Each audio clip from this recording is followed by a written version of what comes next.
Hello and welcome to Global News Today, bringing you exclusive interviews with leading experts every weekday here on Arabiya English. I'm Tom Burges Watson, and coming up on today's programme, on this, the 6th day of hostilities between Israel and Iran, we bring you analysis from Beijing, Moscow and Washington on how events could unfold. Plus, we'll have the latest from Gaza, where dozens of people have been killed in fresh violence. This as they collected food aid. We'll be speaking to Tom Fletcher, the UN Under-Secretary General for Humanitarian Affairs and Emergency Relief Coordinator, about the agonising choice of the growing number of humanitarian crises to support with a significantly reduced budget.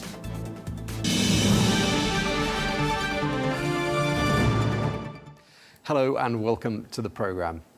We begin with the latest on the strikes between Israel and Iran, which have continued into a 6th day today, with neither side showing any signs of stopping.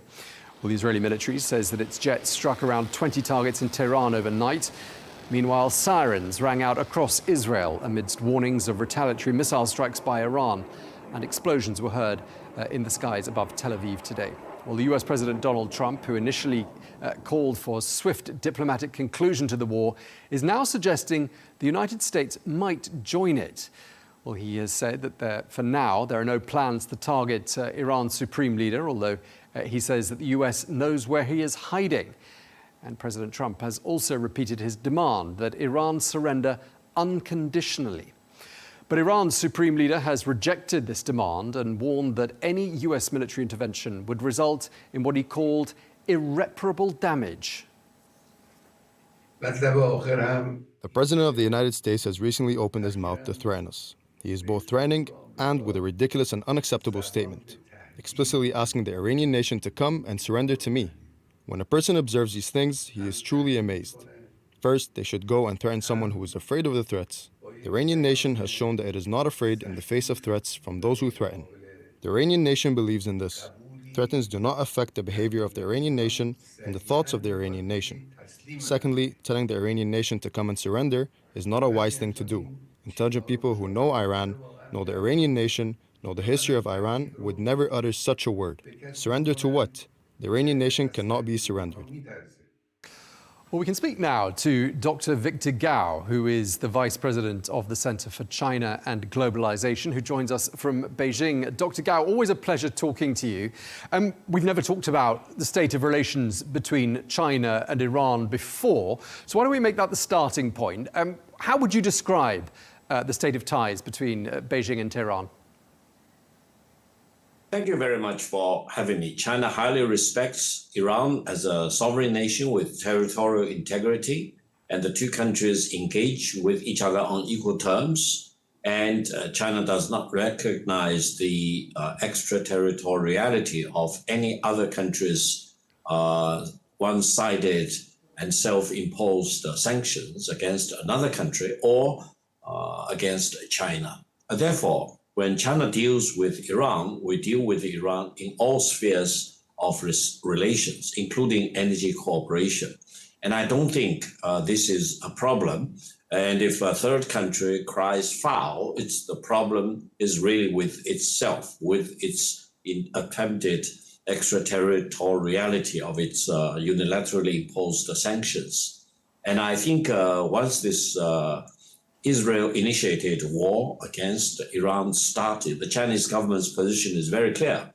Israel is in violation of a self-imposed war against a member of the United Nations, against its sovereignty and territorial integrity, and China really deplores Israel's military attack on nuclear facilities inside Iran and considered it as a very serious offense against world peace and security.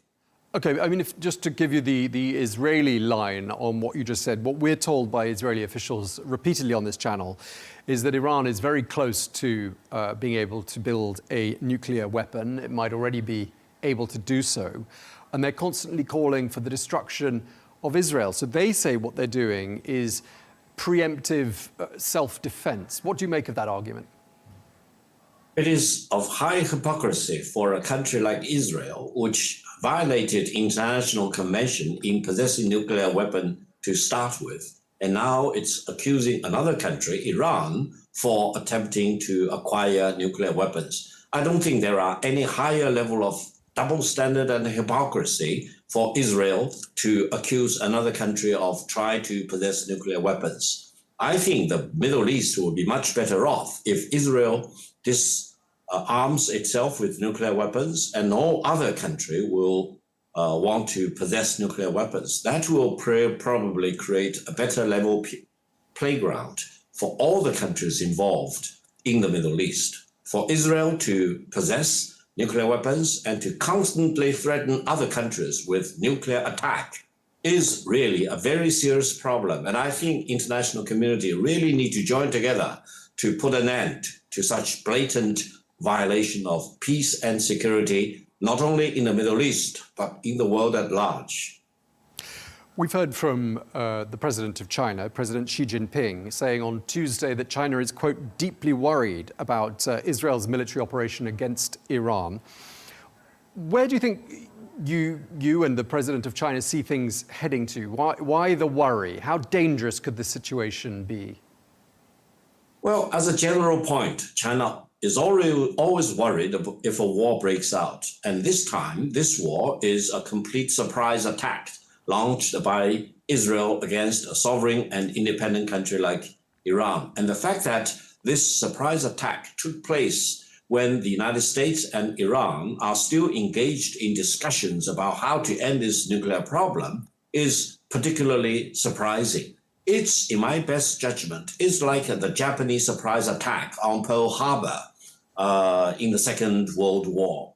And I think Israel has also committed all the crimes in massively killing the government officials, military officials of Iran. And no country should tolerate any other country like Israel to commit such massive amount of assassinations before a formal declaration of war against Iran, for example. So I think the Chinese president is legitimately worried about the scale of the attack, the potential loss of life, as well as the potential escalation of the situation, because you never know how this situation may evolve eventually, whether it will get out of control, whether it will escalate from conventional war to nuclear war, for example, or whether, ironically, it will force Iran to really develop a nuclear weapon.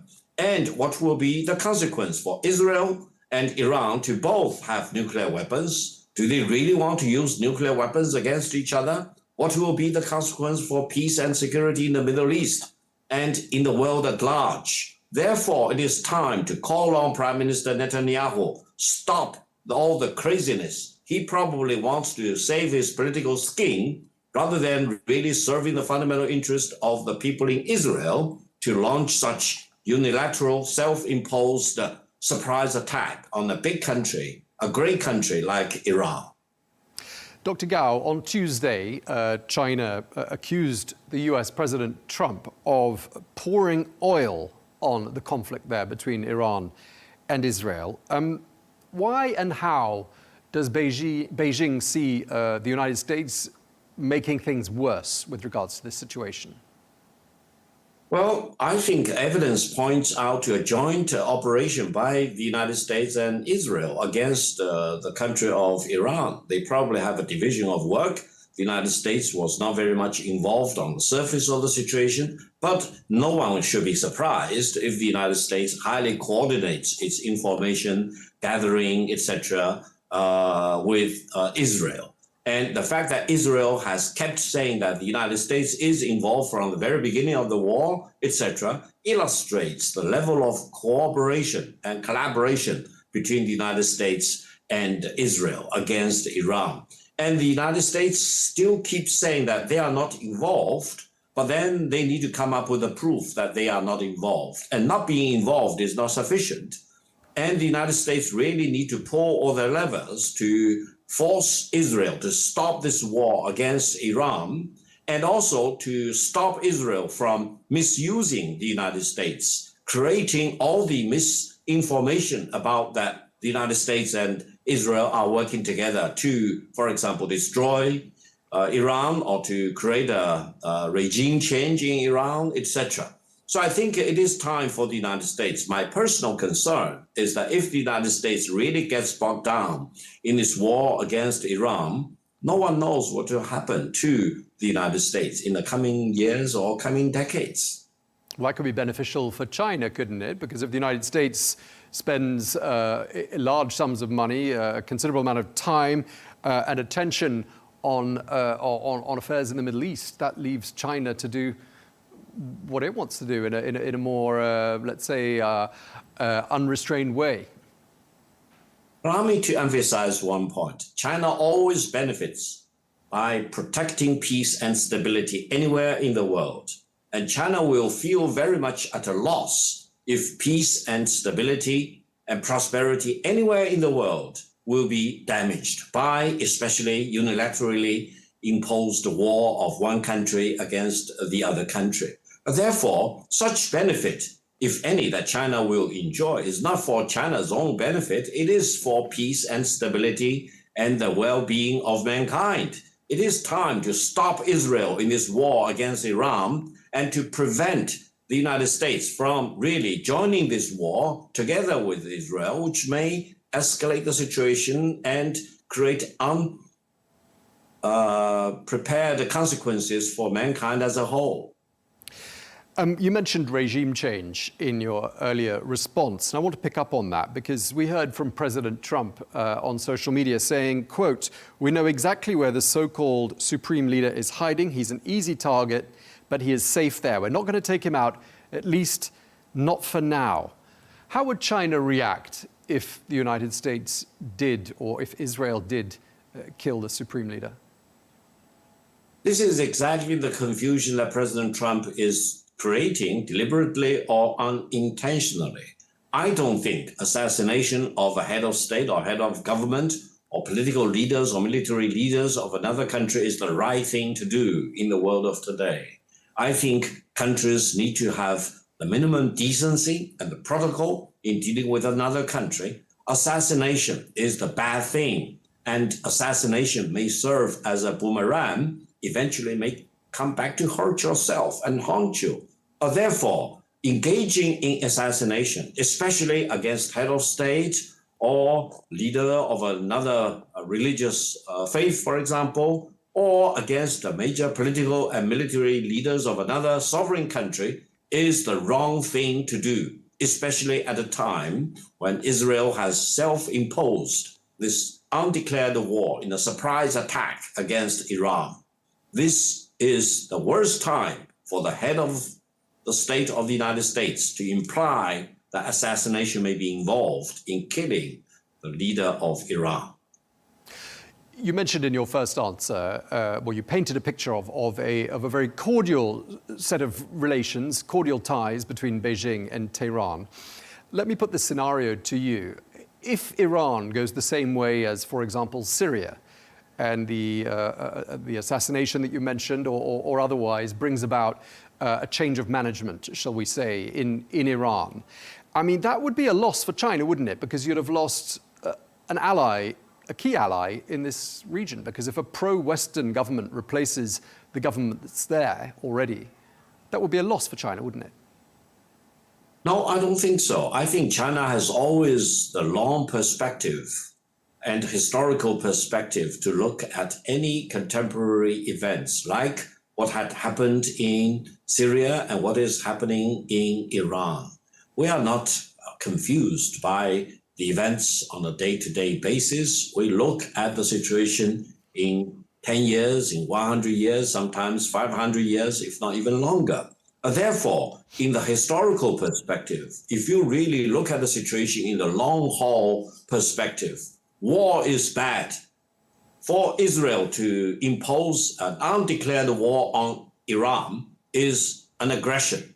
And whatever Iran is doing is justified because they are defending their own sovereignty and territorial integrity. They are fighting back against aggressors. And if the United States wants to join Israel to become an aggressor against Iran, well, history will eventually have its own verdict.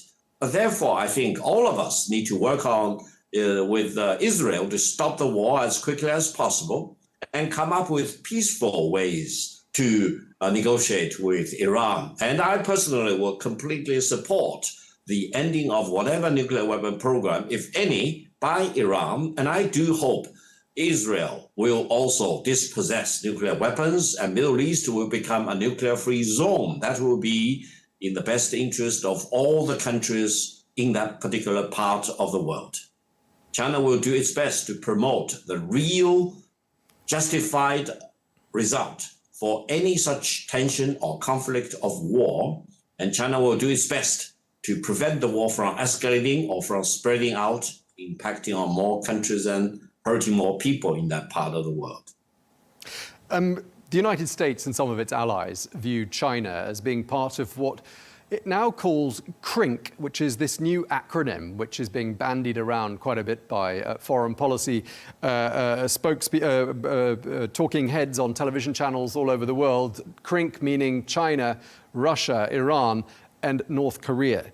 I don't know what you think of that acronym, if you've heard it used much before, but let me just ask you this. Were the United States to intervene and join forces with Israel in a very overt way and join that conflict, do you see a day that China or Russia or other actors could perhaps join in support of Iran?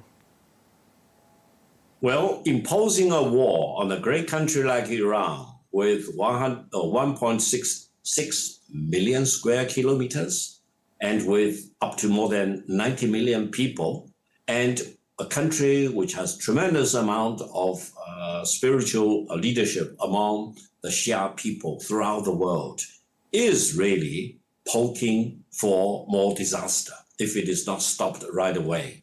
And if other countries want to join the fight on the side of Israel, I will urge them to stop that right away. And if, for example, other countries want to join the fight against Iran, you never want to exclude the possibility that other major countries want to fight together with Iran, because the war imposed on Iran is the unjustified war. It's a war of aggression. It's undeclared war. It's a surprise attack.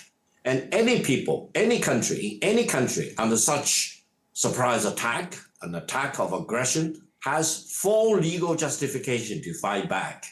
Therefore, stopping the war right now is the best way. Allowing it to escalate and to get out of control will most likely hurt the fundamental interests of the people in Israel, as well as in Iran and in many other countries in that particular part of the world.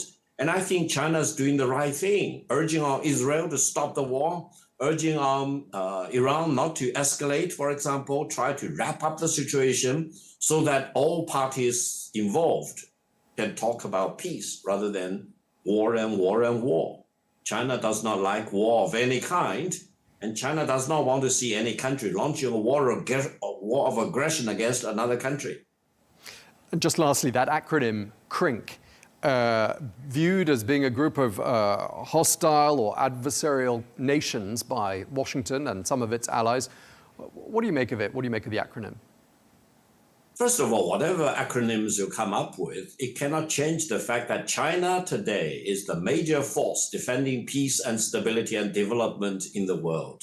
And the fact that China is the largest trading nation with more than 140 countries in the world speaks eloquently about what China really cares about. That is, promoting peace, defending free trade, for example. If anyone wants to confuse China with a force against the peace, then he or she is either out of their mind or completely falsifying the situation against China. Now, I would urge the United States, don't mess around with China. Don't view China as an enemy. China is not an enemy of the United States. China has tremendous amount of goodwill for the American people. And China and the United States, like President Trump said, if they work together, they can work out miracles and no problem in the world cannot be overcome. And there will be better peace and stability and better future for mankind as a whole. If anyone bets that China and the United States will have a war against each other, let me tell you, they are wrong. I always promote the inevitability of peace between China and the United States. War is not and should not be viewed as an option between China and the United States. And China and the United States have added the responsibility to promote peace and to bring this war, for example, initiated by Israel against Iran to a stop as quickly as possible for the benefit of mankind. No one should allow Prime Minister Netanyahu try to saving his own political scheme from justice at home and justice in Hague by launching this war of aggression against Iran. He will not be able to escape from the reach of law, either both inside Israel as well as in The Hague. Okay, well, on that note, we wrap up. Thank you very much indeed. Always a pleasure talking to you. Thank you so much, Dr. Victor Gao. Thank you very much for having me. Thank you.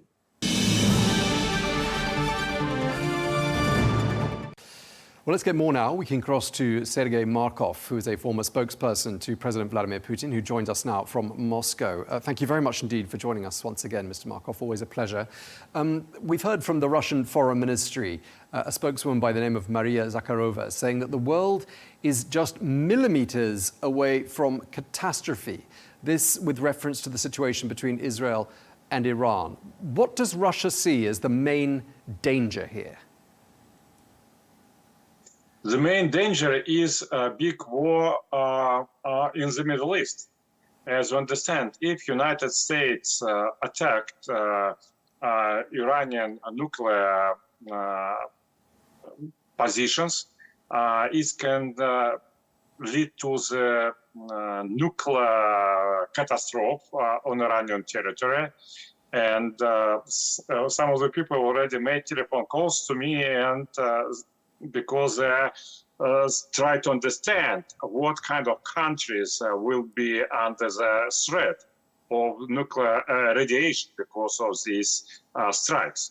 Also, if United States attacked Iran, possibly Iran will give a military response to the American military base, which is the territories of different Middle East countries. It can involve another Middle East countries to this conflict. And also, as we can see that leaders of Israel, they're very radical. They bomb sector Gaza radically, they radically bomb Iran. Possibly they would like to use nuclear weaponry against Iran. Why not? This, of course, could be very dangerous for all countries of the region. Now, 5 months ago, Russia signed a comprehensive strategic partnership with Iran. I know it doesn't oblige Russia to help Iran in the event that it gets attacked, but would Russia help Iran? This treaty between Russia and Iran, which can be approved by Iranian parliament only 2 days ago, this treaty is talking about political and economical cooperation. And Russia helping Iran political and economically, but not by military means. From military point of view, Russia stayed to be neutral. And that's why Russia suggested its own possible role of the peacekeepers. Russian suggestion is very easy and simple for understanding for everybody. If United States and Israel are concerned about possibility of Iran to make nuclear weaponry based on the producing of the nuclear materials for nuclear power station in Iran, so let's move this producing of nuclear materials for Iranian nuclear power station to the Russian territory under the normal international control. And Russia can produce nuclear materials for Iranian nuclear power station. But of course, Iran also very much insisting that it should be no intervention and no regime change from United States and Israel and Europe. Do you think that's likely? Do you think Iran could be about to go the same way as Russia's other ally in the region, Syria? I think that Iran will be interesting to accept Russian suggestion because it will not only stop strikes from Israel and from United States, but also it can lead to the lifting of the American and European sanctions against Iran. if no concern about Iranian military nuclear program, what reason to continue this sanctions against Iran? But the main concern, of course, which Iranian leaders have is about possible regime change policy from the United States.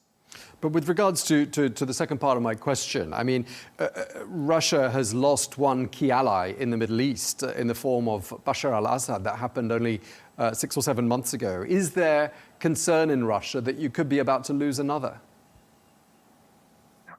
Yes, this is, of course. Russia has, tactical benefits from those war. Of course, Russia against the war because moral, humanitarian reasons, but economically, Russia has a lot of money from the oil price, increasing of oil price, and also China will be more dependent on Russian oil, and also United States will not give any weaponry to Ukrainian army on one hand. But on the other hand, if strategically Iran will move from anti-Western coalition to the pro-Western coalition, of course, it strategically could lead to the problems for Russia and for China and for all other countries who are interested about independence, because all countries have only one real threat to their independence. It's aggressive policy of the Western countries. Iran, as I think you mentioned it just there, has been supplying Russia with drones and some short-range missiles for use in Ukraine. And I'm just wondering whether the conflict in Iran is affecting the supply of that weaponry. Absolutely, this conflict in Iran will have absolutely zero influence on the Russian supplying of the weaponry, because from the beginning, when real massive war happened in Ukraine, which is what not expected by Russian militaries and political authorities, Russia had to take cheap, I want to stress, cheap, massive drones and rocket missiles, which have been produced by Iran. But now Russia bought not drones and rocket missiles. Russia bought technologies from Iran. And now Russia produced drones and rocket missiles much more than Iran. And Russia used now only own drones and rocket missiles, which from the beginning, they got technologies from Iran. But now it's only Russian produced. Russia views Israel's strikes on Iran as unprovoked and illegal. But when we speak to Israeli officials, they tell us something different. They remind us that Iran was in the process of building a nuclear weapon. They might already have one. And they remind us that Iran is constantly calling for Israel to be destroyed. That's their argument for doing what they're doing. What do you make of their argument? The argument is very simple. All of us remember that United States and other Western countries' invasion to Iraq based on the fact that U.S. authority told, it's for sure that Iraq has mass destructive weaponry. And it was clear lie. Now we can see that Netanyahu talking that Iran very close to make nuclear weaponry. But Netanyahu told about this very close 1 year ago, 2 years ago, 3 years ago, 5 years ago, 7 years ago. So most of the people are saying understand that Netanyahu not so truly talking politician. How close does Russia believe Iran was to developing a nuclear weapon? Nobody knows exactly. I think that Iran was far enough from producing this. And I think, by the way, Iran has own nuclear, specific Iranian nuclear weaponry, which have been not used. Why United States and Israel afraid it many years? Because they afraid that Iran has army of hundreds of terroristic groups which can attack by United States and Israel by different terrorist attacks. And now we can see Iran stop using this. This, I think, reflects the fact that Iran, not so young and brave Islamistic regime as it was 40 years ago. Now, Iranian Islamistic regime quite old, weak, soft. It wants to have peace deal, but not war.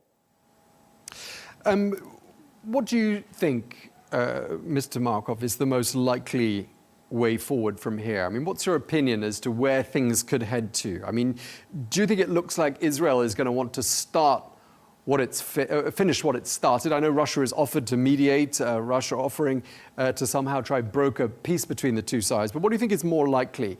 Israel carries on with what it's started and perhaps there's new leadership in Iran? Or do you see a brokered solution, some sort of a negotiated solution as being the most likely outcome? I think mostly possible that Israel will continue its strike against Iran. It will be more successful, and Iran will have a lot of problems, a lot of destroyed. It's something like in sector Gaza a little bit. But at the same time, for the regime change, it's also only by revolution. But in the situation of war, it's not so easy to make revolution. But also intervention on the territory of Iran. But now it's impossible because United States has very unsuccessful experience of intervention on the land of Afghanistan and Iraq, and to make intervention on the territory of Iran with 90 millions of populations. I think is regarded by United States as absolutely impossible. So they will continue to bomb Iran, but with no any results. And after some months and months, both sides will tie. Okay. Well, thank you very much indeed for taking the time to speak to us. Sergey Marov, former spokesperson for President Putin. Thanks for your time. My pleasure.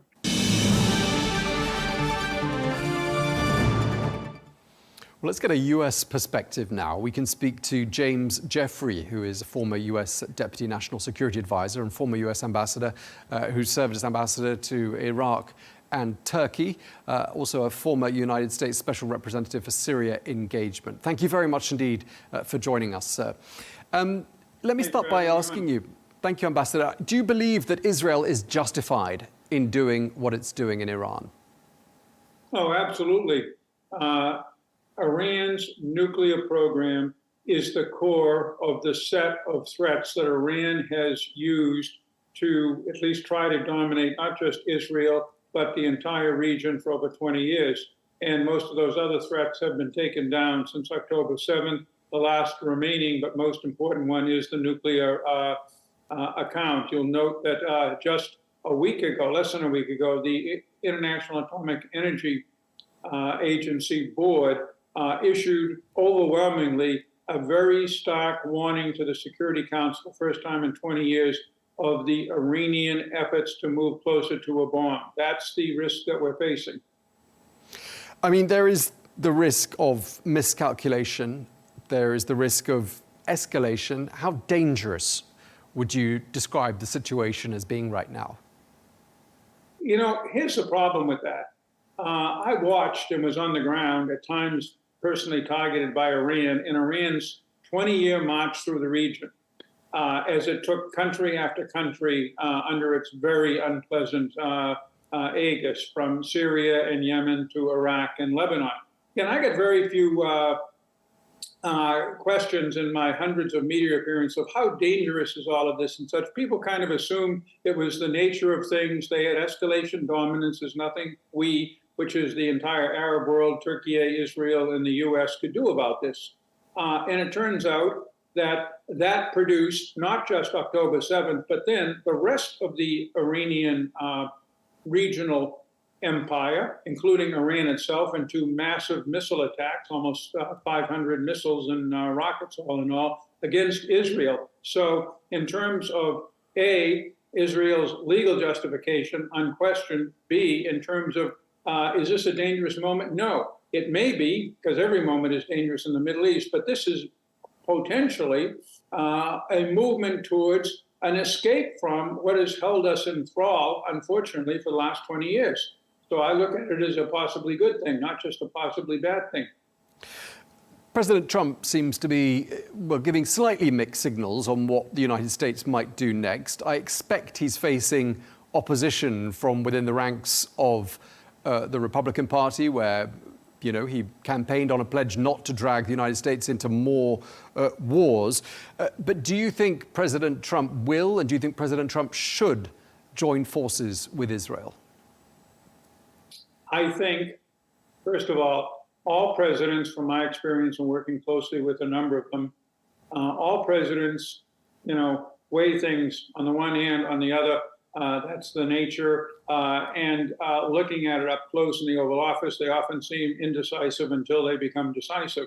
The issue with Trump is you hear it, he wears it all on his sleeve. You hear his internal debates with himself all over tweets and other things. And therefore, you have to take seriously a few things he says that are at the most strategic level, but then realize that hour by hour, depending on who calls him, he'll be saying, well, on the one hand, yeah, this is right, but, we got to do the other thing. What he is saying is Iran cannot have a nuclear weapon or an enrichment capability that allows it quickly to have one. That is a basic position. At this point, he has tried negotiation. His deal looked a lot like President Obama's deal. It was quite generous to the Iranians, given the very weak position they were in the last year. And they said flat no. So he feels he has no other choice but to go the military route, either with the Israelis or possibly the U.S. Now, I suspect he's still hoping that if he can maintain the pressure with this movement of aircraft carriers, of tanker aircraft, talking about the huge 30,000-pound bomb that we can drop on the Fordo plant, he may be trying to get the Iranians to go back to that deal. That would be his preferred solution. But if they don't, the position he's put himself in, but also the reality, this war cannot end and won't end without the elimination of Iran's nuclear program, at least its enrichment. And do you see Iran's leadership surviving this? I mean, clearly several key figures have already been killed. President Trump put out a message today saying for now there's no plans to target the supreme leader.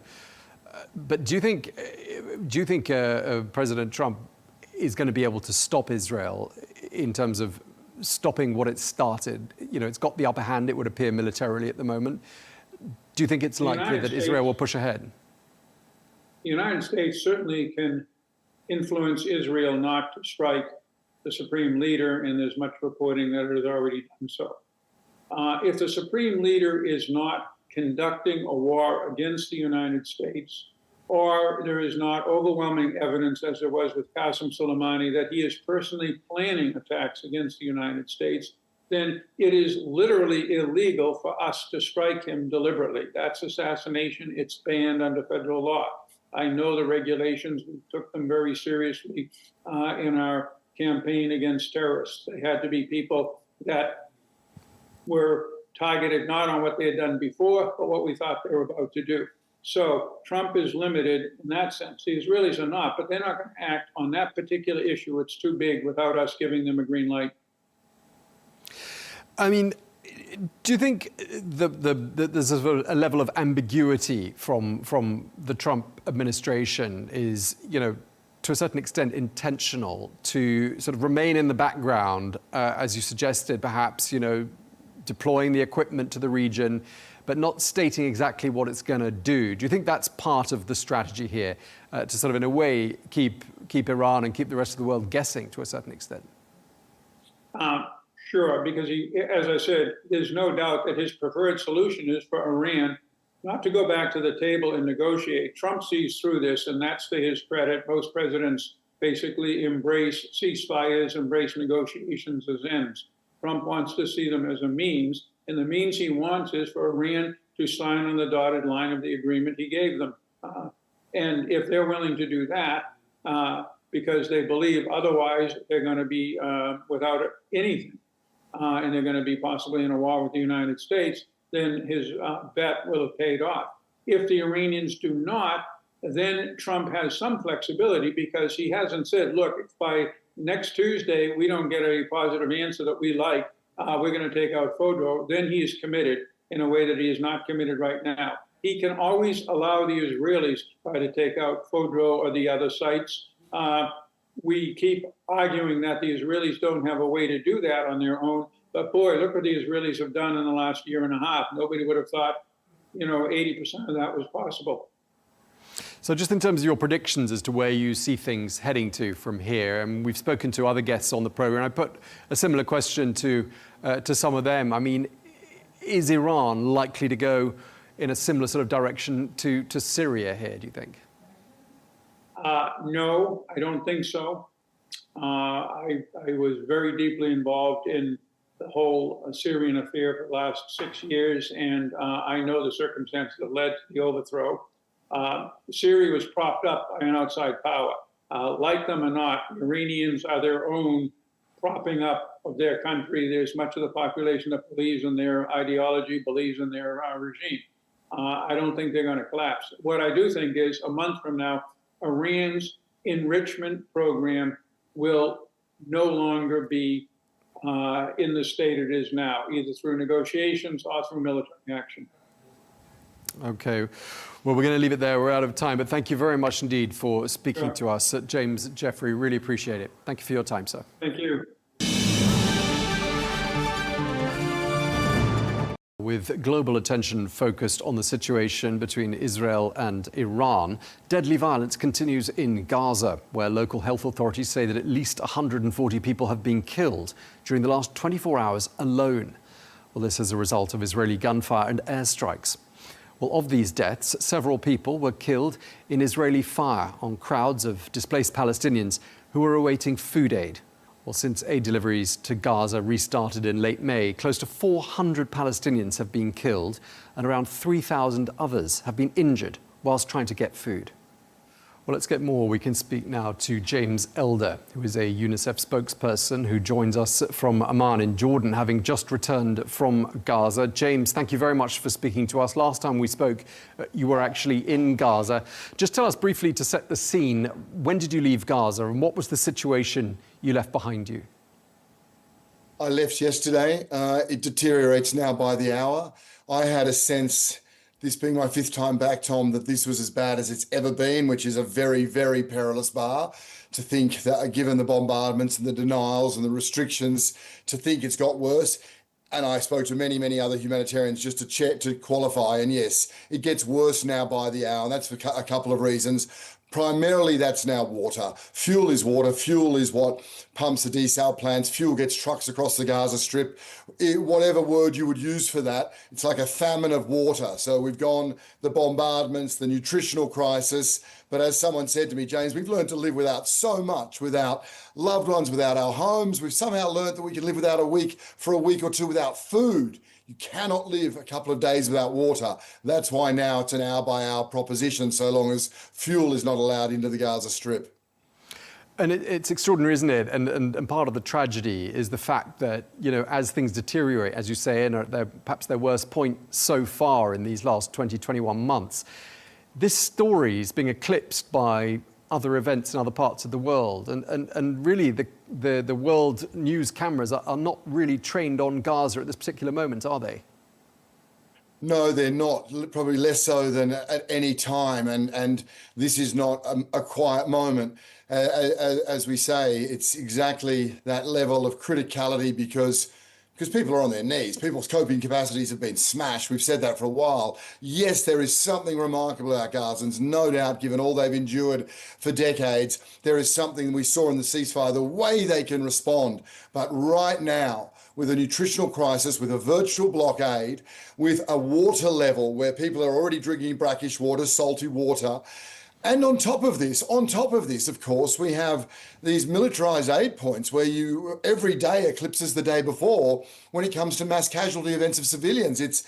They're abhorrent sights. Everything we spoke of, Tom, 5 weeks before the United Nations en masse, that humanitarianism at its best is needs-based. You find out the needs and you go to where people are, and that's what's happened since World War II. But we don't need to go back 10 years from Ethiopia or Somalia. We go back 2 months to the ceasefire. 400 distribution points across the Gaza Strip, malnutrition going that way, disease going that way, access to water going that way. All of a sudden, this attempt to circumvent the world's most efficient aid system, as I say, since it was invented in World War II, for militarized sites where everything we mentioned, what happens to old women? I've had old women in tears saying, I can't go there. I've had men who've been there 7 times and failed every time. Men stabbed. I met a little boy, 13-year-old boy, Abdul Rahman, who went, trying to be the hero of his family. Tank shell, shrapnel all through his lower part of his body. Such a brave boy. Tom checked on him every day, sitting up, getting braver. And the last day I left, he died. So that is whatever that is, and that's increasing a level of desperation across the Gaza Strip. It sounds like that boy's story and the horrors of what he went through in the last days of his life, something you're never going to forget. That's going to be with you for life, isn't it? Yeah, without a doubt. There are things you compartmentalize, and there are things you cannot move. And several things with him, Tom, and he's not alone. I get a chill when you mention that. There's 50 children that could flash through my head because of the gravity of their wounds, because to see a child losing an arm and to see 4th-degree burns that I didn't know existed.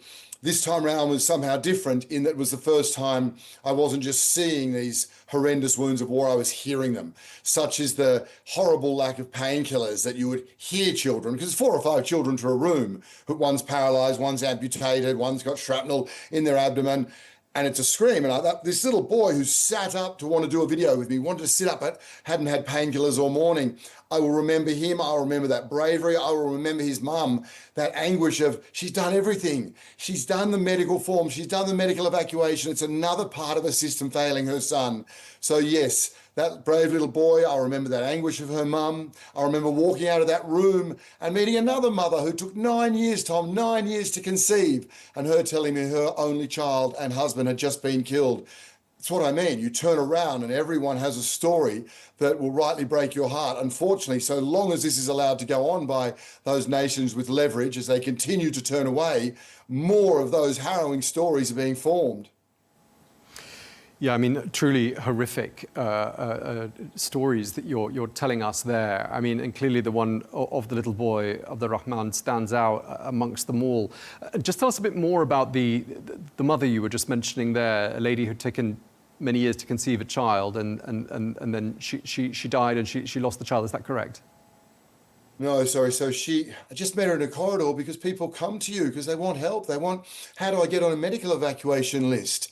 Medical evacuation list was a very single problem. Children who survive a bombardment in hospitals where medical care is denied.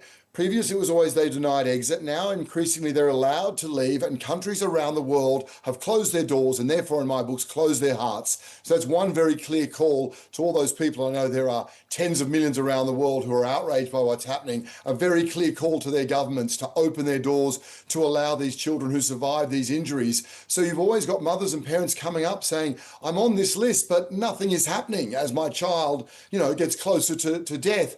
And this was just a woman who came to say that her little son and husband had just been killed and she had taken 9 years to conceive. And that's a look I'll never forget. Her look, this proud woman, just of utter despair. I mean, it's a horrific situation. What's your message to world leaders, and who would you like to see doing what? I think it's now 2 parts. Okay, we called for a ceasefire forever. Let's focus in on water. Fuel, which again is the water trucks that go around, the desalination plants, has not been allowed into the Gaza Strip for more than 100 days. So the world somehow got used to starving a population, and now they're going to see if they can get used to having a population die of thirst. Children will die if this continues. Children will start to die of thirst. Malnutrition and a lack of water are horrible partners. So one is put pressure on Israel to abide by international law and allow fuel in so people have water.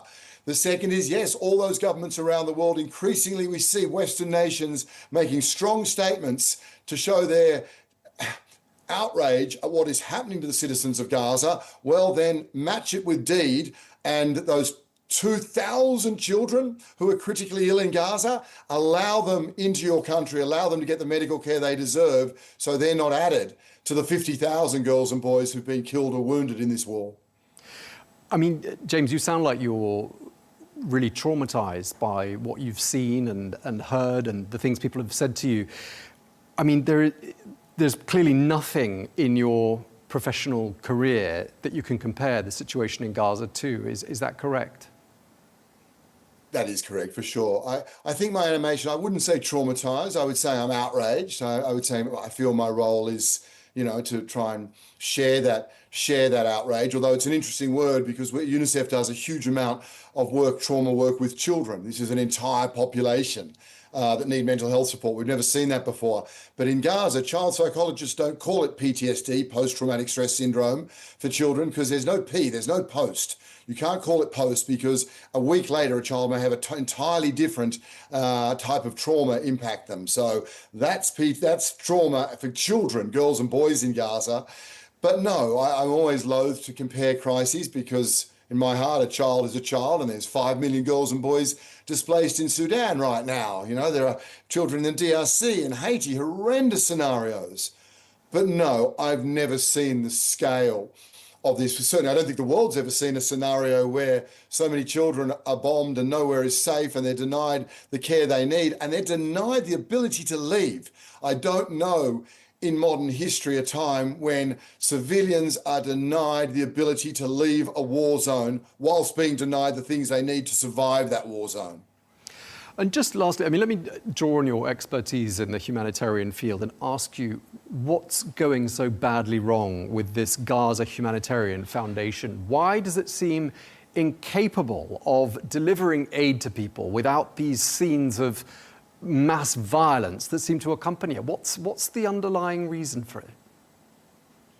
The underlying reason is that humanitarian aid has to be impartial. The humanitarian organisations work with both parties, whoever they are. Wherever you are in Somalia, you're somehow dealing with al-Shabaab whilst you're dealing with the government. 10 years ago in Afghanistan, you're working with the Taliban and the government. You're impartial. You have trust of the community and you go in there. This is a combat site. This is not a demilitarized site. It is a combat site surrounded by Israeli soldiers. There are 3 of them, so instead of 400. So there's great desperation. And so it's militarized, it's politicized, it's weaponized. That underlines the problem. Nonetheless, still, how do you then, because I've spoken to many people who ask me, Palestinians, I go there at 8 o'clock at night and we lie and we sit like we're in a cage, and then suddenly a quadcopter will come over and shoot some people. Why do they do that, James? Now, that is a question. So why these things keep happening is because it was a system that was always has nothing to do with humanitarian aid. It's weaponized, it's politicized, it's a combat site. There is so much disinformation and misinformation. People don't understand where they're meant to go. And apparently if they walk a metre off track, then they meet a fatal end. So there's many elements to it, Tom, but I think the most clearly is that you only have to go back 2 months to see what happens in a ceasefire. 400 distribution points, not a single person injured. Remembering, whilst that GHF is happening, and nearby there you're having these massacres, UNICEF is doing a nutrition distribution somewhere. We're getting water. Another organisation is getting food out. There are no casualties at these events because they're not militarised and because you have the full trust of a community and you don't have soldiers nearby. Okay, and just very briefly, I know I've got to let you go in just a second, but what's your message to someone who's watching who feels powerless and outraged, as you say you feel? What's your message to them? What can they do about this? I think this one, Tom, is around medical evacuations of children. Now that it's become clear to us that increasingly the problem of getting a child with horrendous wounds of war to safety is about the country receiving them. European countries, Asian countries, wherever they are, countries in the Middle East, there is a great lack of countries willing to take these children in. So wherever you are, your member of parliament, whoever has a voice, whoever has leverage, those children who somehow survived an airstrike, lay in hospital with an arm amputated, potentially going to lose another arm in 3 weeks. That's what happens if they don't get medical evacuation. And they are sitting there slowly dying or being pulled apart because governments around the world are not opening their doors and facilitating that. That is a game changer to, as I say, thousands of critically injured children. And that's something tangible right now beyond the political nature of a ceasefire. Okay, well, thank you very much indeed. Really appreciate you talking to us. James Elder, thank you for your time. Thanks.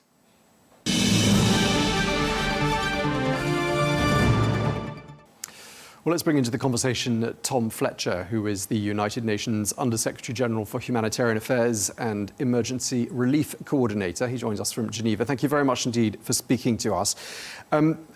Just in terms of what we've been discussing in the programme up until now, I mean, we've been focused on events in Iran, and there's a real danger, isn't there, that people in Gaza are going to be forgotten or at least eclipsed for the time being. Do you see that as being a real risk?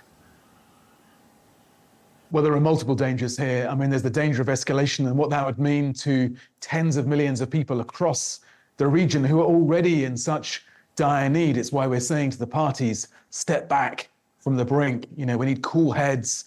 We need diplomacy to prevail there. But you're right, there is also this danger that we lose the attention that we need on the levels of starvation, in particular in Gaza itself.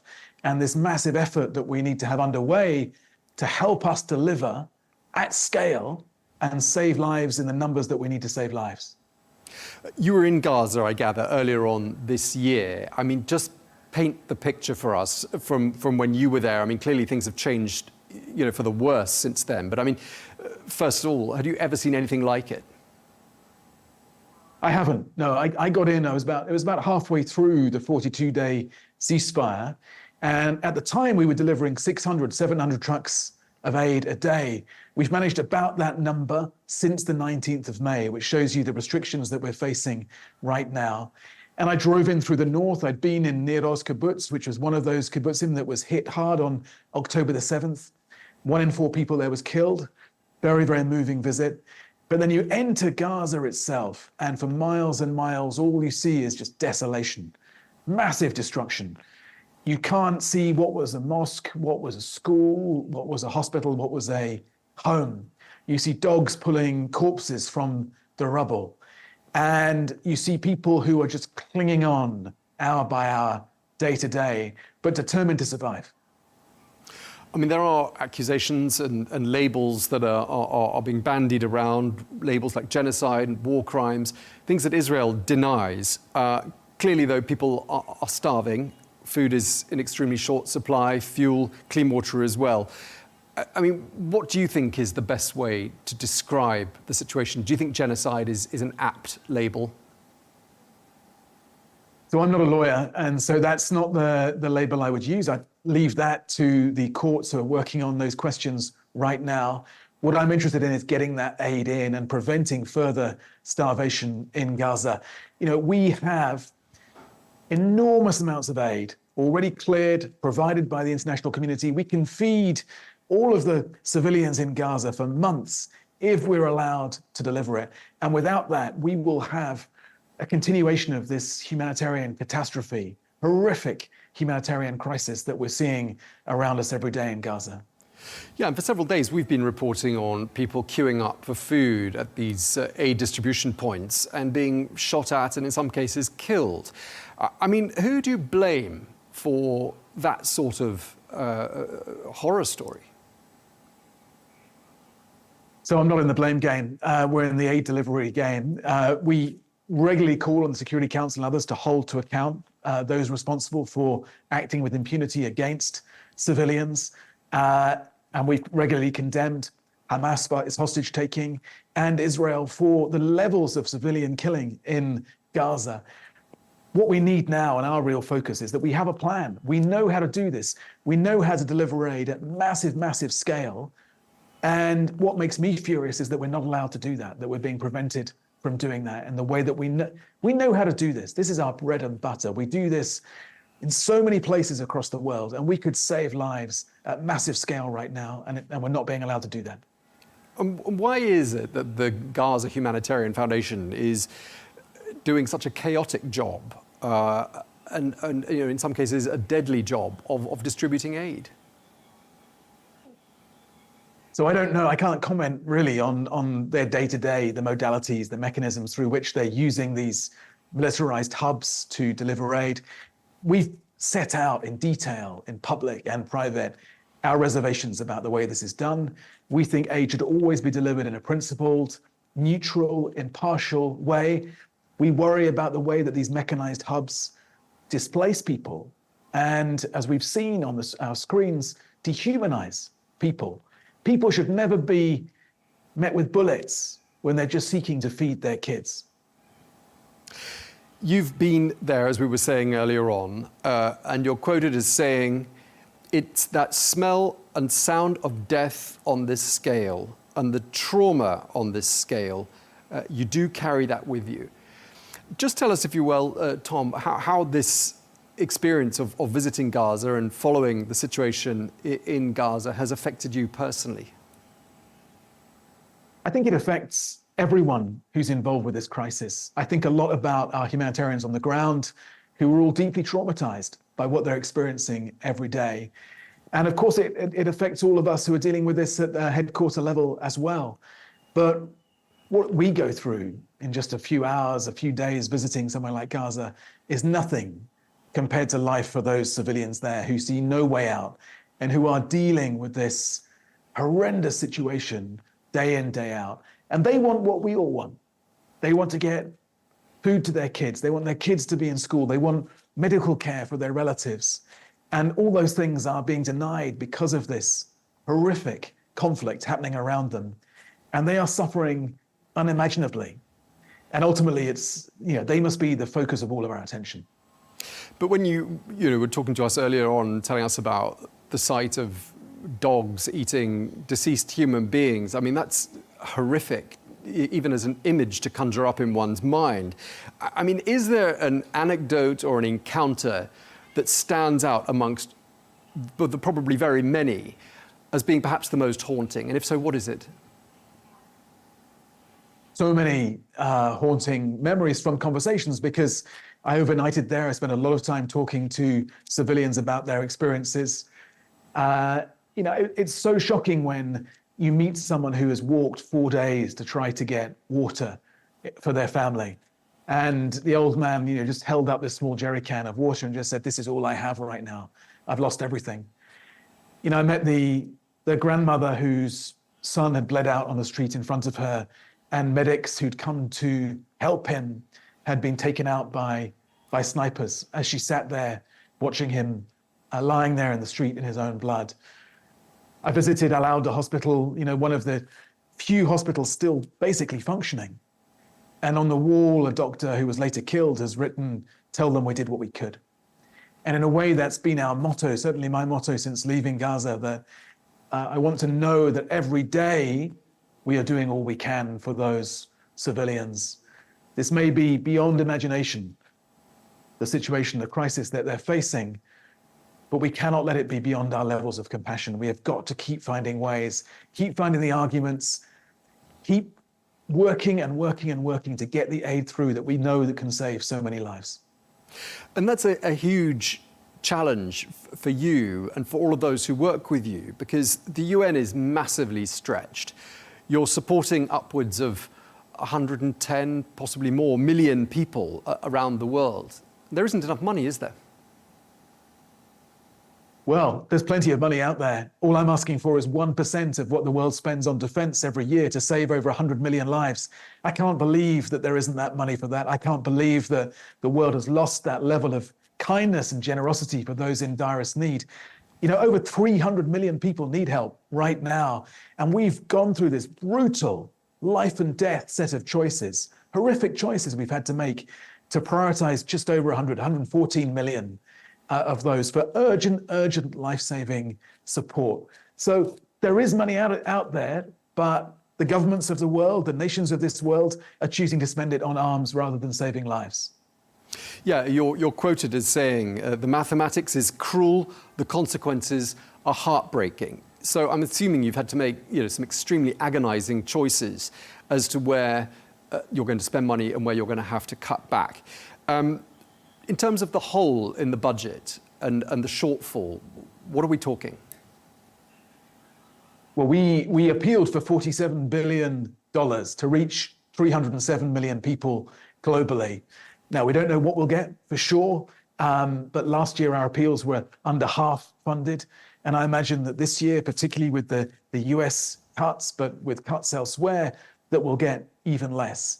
We will save as many lives as we can with the money that we're given, and we will bring in the efficiencies, the prioritizations to do that. But ultimately, you're right. We are having to sit here and decide which lives to save and which lives not to save.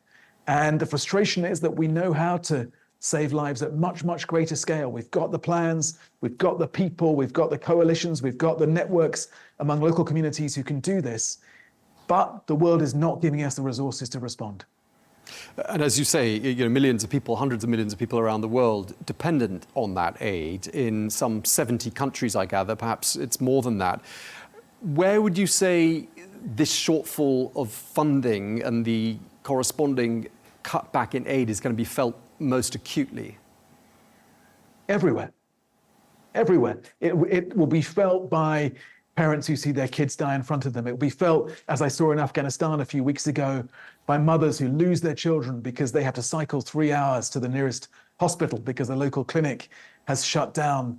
It will be felt by victims of sexual violence who won't get the support they need in places like Sudan, where sexual violence has been weaponized to such an extent.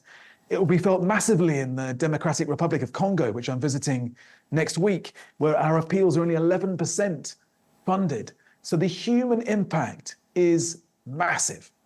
And ultimately, that leaves a mark on all of us because, I'll make the ethical case, the moral case for helping people around the world. But there's also a self-interested case that we should be making to populations and governments who should be funding this work, that the result of leaving so many people in such dire need will be more pandemics, more insecurity, more inequality, more migration.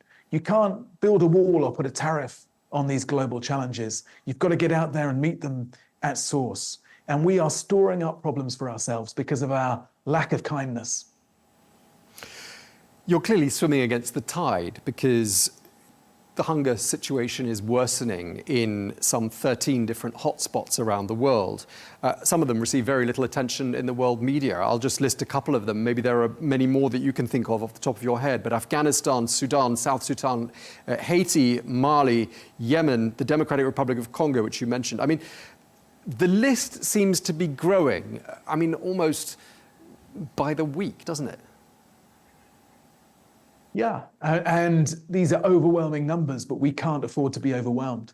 And we have humanitarians, incredibly brave, principled people going out there every day, running masses of risks and massive risks in a context where, as you say, we are overstretched, we're underfunded, and we're literally under attack. Last year was the deadliest year on record to be a humanitarian worker.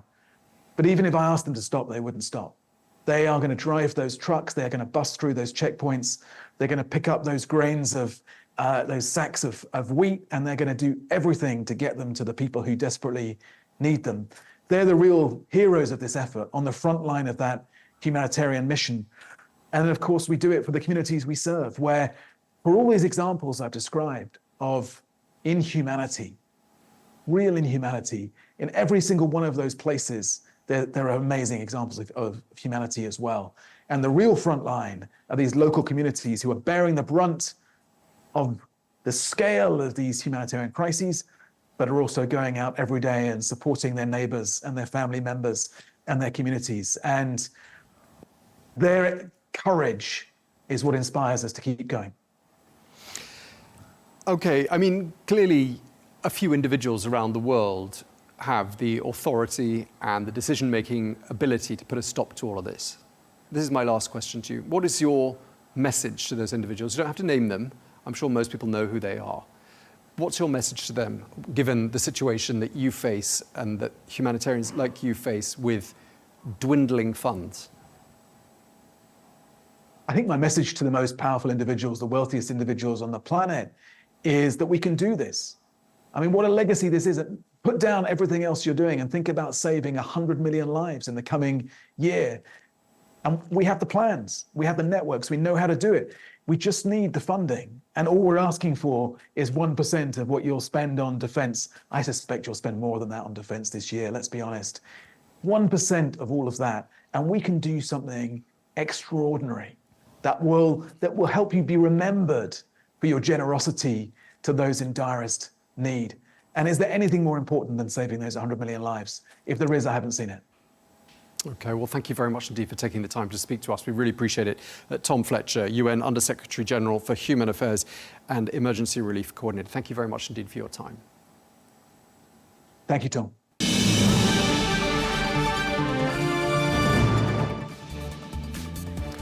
Well, that is all we have time for on Global News today. Thank you very much indeed for watching. Be sure to join us again tomorrow for more exclusive interviews. Until then, bye-bye.